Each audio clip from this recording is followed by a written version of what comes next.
few weeks ago, headlines were saying the 2024 NBA draft class has struggled to impress pundits. Unfavorably compared to its predecessor, the 2024 draft is projected to be significantly weaker. But now they have shifted to a new tone. The 2024 NBA draft initially received a lukewarm response from fans and analysts, seen as one of the weaker classes in recent times due to its lack of star power and depth. However, as the Summer League comes to an end, we couldn't have been more wrong. A unique class. The NBA draft classes in recent years have been nothing short of spectacular, featuring standout players from both international leagues and American college basketball. The 2023 draft was particularly noteworthy, with Victor Wembanyama going first overall to the San Antonio Spurs. This move surprised no one, given his incredible talent and physical presence. Brandon Miller followed, heading to the Charlotte Hornets as the second overall pick, and Scoot Henderson was picked third by the Portland Trail Blazers. What was truly exciting about the 2023 draft, though, was how many rookies quickly became key players on already strong teams. Take Derek Lively,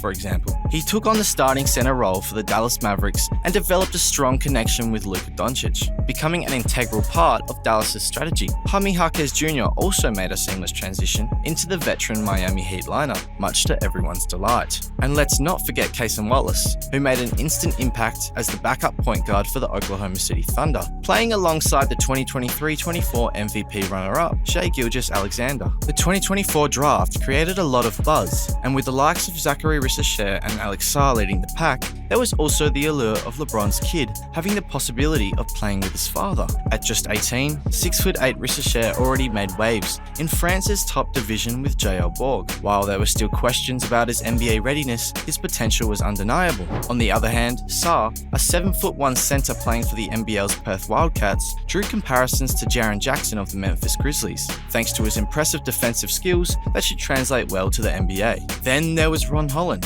the most talked about American prospect who got drafted 5th overall. This 18-year-old wing, who played for the G League Ignite, stands at 6'8" and averaged 19.5 points in the G League. Although once seen as the top pick for 2024, his stock dipped slightly due to injuries and some doubts about his current skill set. Now, what to expect? Let's be honest, the 2024 draft class isn't generating the same excitement as those of 2023, 2021, or 2019. Remember the hype around Wemby, Cade, Zion? The 2024 class lacks that clear standout that captures everyone's attention. We are not seeing players on the same level of Scoot Henderson, Jalen Green, Evan Mobley, or Ja Morant either. There's talent, no doubt, but no singular name that's stealing the spotlight just yet. An Eastern Conference executive summed it up perfectly. There are good players in this draft. The issue is, even in the top 3, there are no franchise changes. It's basically 2013 without Giannis. The challenge for the weaker front offices is that they can't rely on crowdsourcing through mock drafts and general league consensus to make the obvious "I can't get fired for taking him" player. However, don't let that fool you. These young athletes are still incredibly talented and have immense potential. Think back to 2021 when Anthony Edwards and LaMelo Ball were vying for the top spot. That draft was also deemed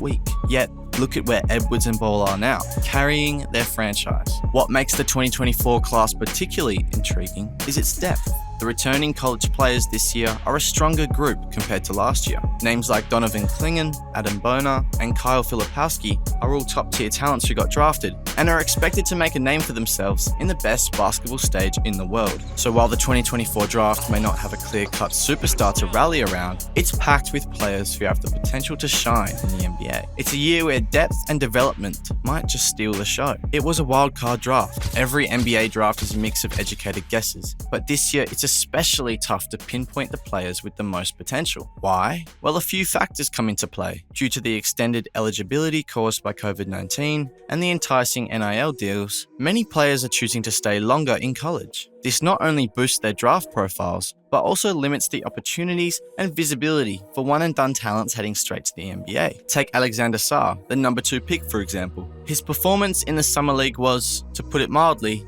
underwhelming. I'm not just talking about his stats, he's still grappling with the issues he's had since high school. However, nothing is set in stone. Sarr could have a phenomenal first year in the NBA, and all the concerns might just vanish. But right now, the Wizards have every reason to be anxious. He was incredibly inefficient in his first few Summer League games. If this were a regular season, it would have been up there as one of the worst starts for a high-ranked rookie player in history. Sure, it's just Summer League, but it's unusual for a number 2 pick to struggle this much. Sarr did show some some promise, particularly in his passing and rim protection, but you'd expect a top pick to be at least decent offensively. He's 7 feet tall. He had moments where he could have easily driven inside, but chose to settle for long jumpers instead. If he's struggling against Summer League players, what's going to happen when he faces the likes of Anthony Davis or Bam Adebayo? On the flip side, Reed Sheppard made a spectacular debut with 23 points against the Lakers, but his most impressive performance came in another game where the Wolves double and triple teamed him. After missing his first 8 shots, he shifted gears and started making some incredible passes, finding his teammates despite the heavy defense. Sheppard showed composure, played solid defense, and averaged 20 points on 49% shooting from 2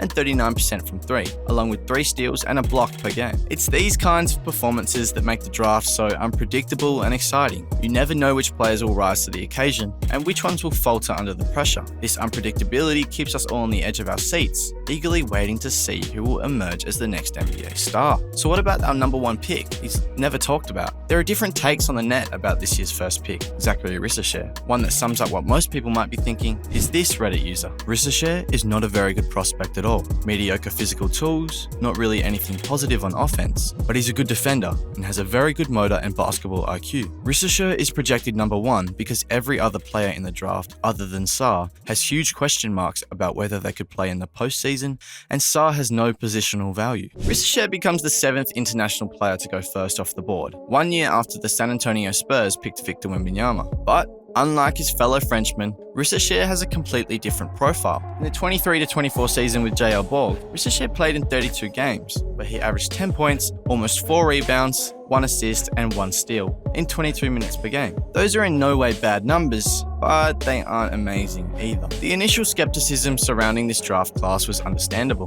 The top picks lacked the undeniable it factor that often characterizes generational talents. However, a more nuanced picture is developing. Summer League has been a revelation, showcasing a crop of players who have exceeded expectations and forced a re-evaluation of the draft's overall talent pool. Players like Reed Sheppard, Dalton Knecht, Kel'el Ware, Tristan da Silva, Donovan Clingan, and Bub Carrington have been particularly impressive. These players, once considered potential role players, are now being discussed as potential building blocks for their respective franchises. A closer look at the performance of this draft class in Summer League suggests that it might be deeper and more talented than initially perceived. While it may lack a dominant superstar, there is a solid foundation of players with NBA-level skills.